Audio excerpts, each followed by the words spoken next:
Hello mga ka-bladder, gagawa muna tayo dito ng carrot juice with banana. Ayun na nga, magbabala tayo dito ng isang carrots. Then, slice lang natin ng maliliit.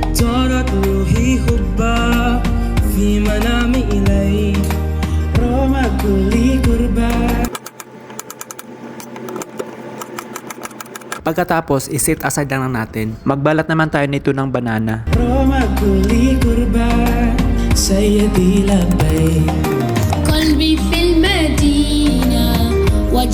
Unahin muna natin i-blend ang carrots.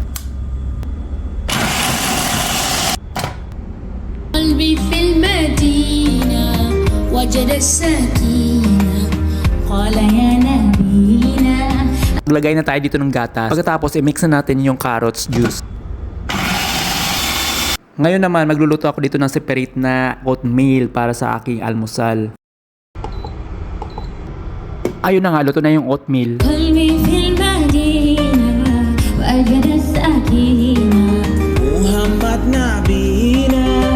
Yun na nga guys, naluto ng lahat, nagawa ng lahat, at saka kakain na tayo. Thank you for watching guys, yun lang. I hope na nagustuhan yung video ko na to.